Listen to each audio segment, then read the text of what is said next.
Jim is the founder of Conscious Group, Inc., a company founded to enable a more conscious lifestyle.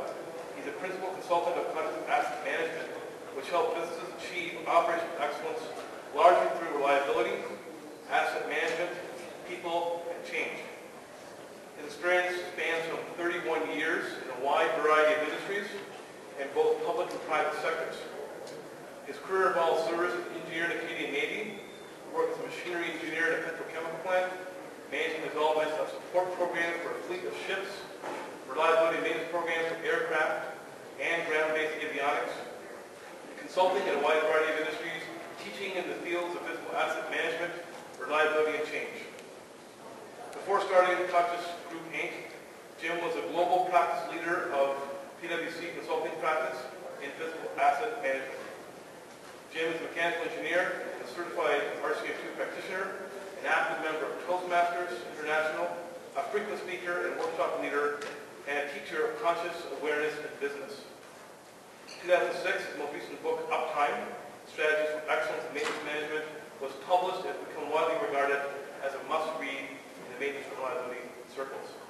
Jim's paper this morning is titled Asset Management, an Essential for Sustainable Business. Please join me in welcoming Jim to the podium.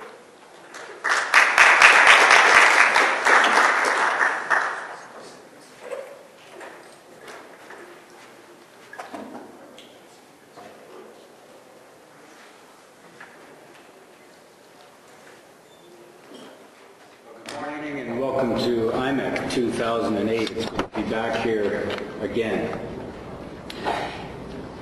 In our businesses, we depend very heavily on our physical assets. Right? Anybody who lives here in North America and was around in the fall of 2003 to experience the blackout that lasted for a couple of days knows how dependent we are on our physical assets. We depend on them for transportation. We depend on them for our water. We depend on them to get our food to our tables. What do those assets do for us? Well, they deliver uptime, of course. They actually produce productive capacity. They do it at a cost, which by default would be very high if we did nothing proactively, or we can optimize those costs. Attempts at low cost often backfire and result in high cost performance. But those assets also deliver safe performance, safety.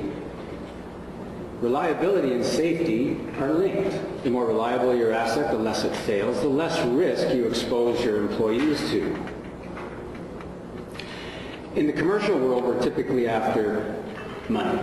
We want profit. And we get that through uptime. Keeping our costs of maintaining those assets down, keeping the productive levels of those assets and production that they can produce high. Outside the commercial entities, we're probably less concerned about cost, but we still want the assets to perform. Safety is often a second thought, even in companies who almost exclusively always say safety is a #1 priority.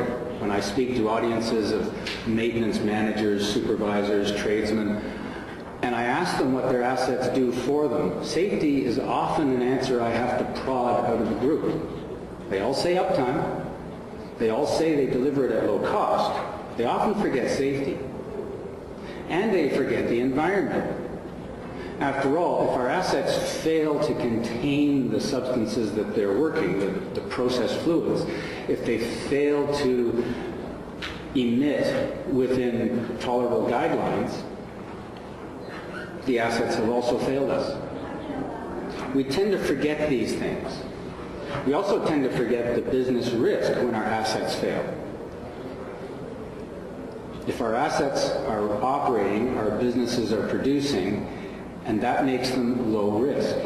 Low risk to financial institutions who know that by producing, you are able to pay back the money you've borrowed. What we often get from our physical assets is less than what we're looking for. We don't get the uptime we want, the safety performance, the environmental performance. The financial industry doesn't often think about our physical assets. They simply look at the business's ability to generate money. The assets are behind the scenes, like a back office function almost. We tend to take those assets for granted. We kind of forget that second law of thermodynamics that says that left to their own devices, these things will deteriorate. And sometimes it's too late. We really let ourselves down. We've created man-made disasters.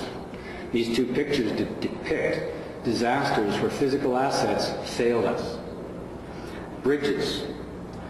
In August of 2007, an interstate highway bridge collapsed in Minneapolis, St. Paul. In October 2006, a bridge collapsed in Montreal. In both cases, fatalities occurred. In both cases, there were injuries, man-made disasters. In both cases, the asset managers responsible for those bridges knew there were problems.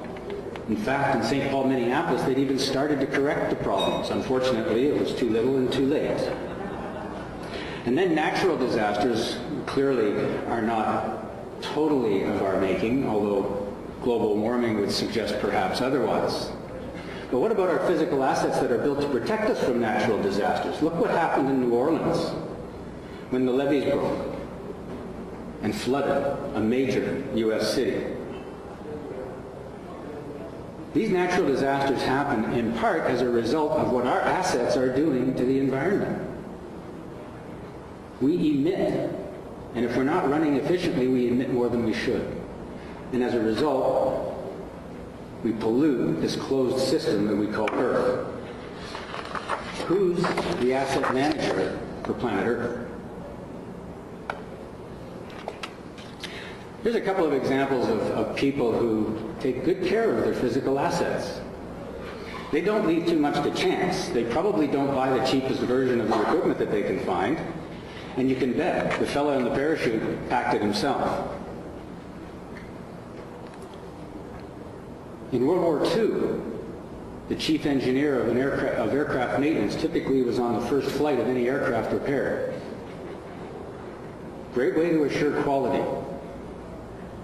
Ask yourself, if you were maintaining aircraft with your current maintenance practices and methods and the current resources that you have, would you fly in that aircraft?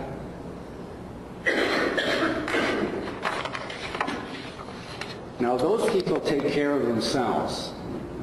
When it's you that can get hurt, you tend to do a really excellent job. But who took these people's interests into account? Until the neglect of our assets hits home, we tend to forget it. We ignore it. We let it happen to others. In all of these cases, Bhopal, Chernobyl, the United States, the bridge collapse in 2007, in China in 2006 with massive poisoning by chemicals in the Yangtze River. All of these disasters made by man.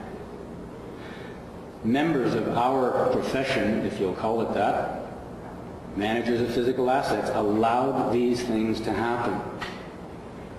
Now, there are plenty of excuses. We point fingers, we blame politics, we blame not enough money. But it all boils down to somebody not saying no.